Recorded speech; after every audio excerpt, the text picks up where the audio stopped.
Cumprimento a todos, aqui é o pastor José Carlos Carvalho, estamos juntos para mais um devocional matutino, uma palavra diretamente do coração de Deus para o seu coração.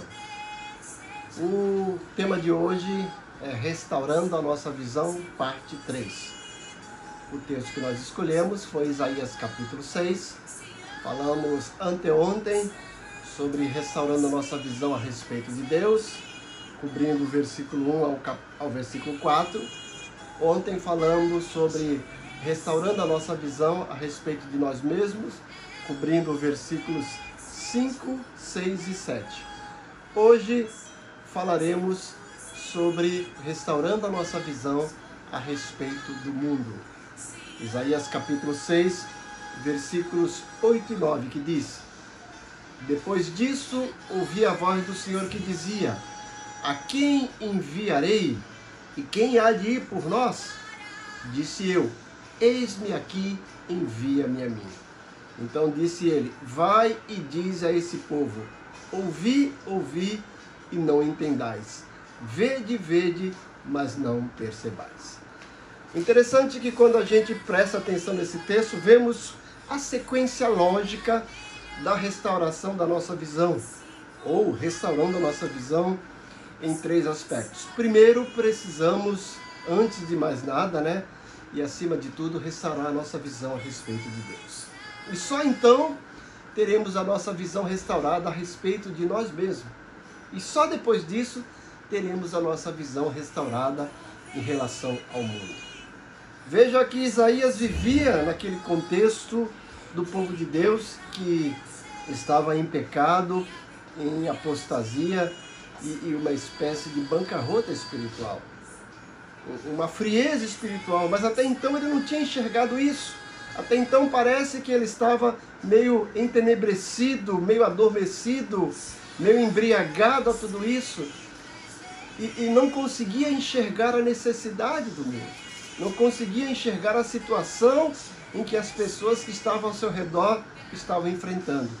Mas foi só depois que a restauração da sua visão em relação a Deus foi trabalhada, quando ele pôde contemplar e revigorar a sua visão a respeito da soberania, do poder e da santidade de Deus. E só depois que ele pôde olhar para si mesmo, reconhecer a sua pecabilidade, reconhecer que o seu pecado só poderia ser tratado com a ajuda de Deus.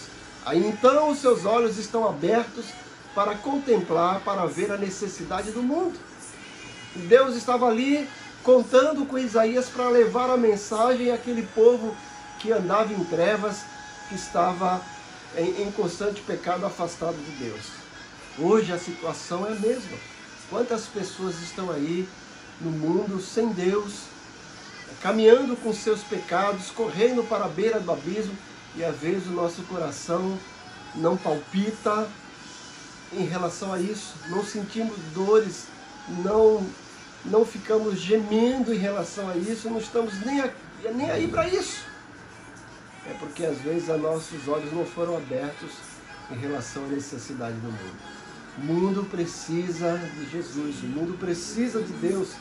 E nós, uma vez com a nossa visão restaurada a respeito desse Deus que é santo, desse Deus que é soberano, desse Deus que é Senhor, nós, com a nossa visão restaurada a respeito daquilo que nós somos, pecadores, e que precisamos da graça, do amor e do perdão de Deus, só agora temos condições de olhar para a necessidade do mundo e se colocar diante de Deus como seu instrumento, como disse Isaías: Eis-me aqui, envia-me a mim.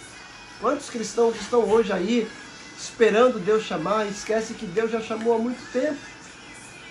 Jesus disse lá em Marcos 16,15: Ide por todo mundo e pregai o evangelho a toda criatura. Disse lá em Mateus 28, do 18 ao 20: A toda autoridade me foi dada no céu e na terra. Ide, portanto, fazei discípulo de todas as nações, batizando-os em nome do Pai, do Filho e do Espírito Santo, ensinando a guardar todas as coisas até que eu volte, porque eu estarei convosco. Então tá aí, gente. O mundo está precisando de Deus. E muitas vezes estamos com os nossos olhos fechados, tapados para essa necessidade. Mas Deus conta conosco. Abre os olhos.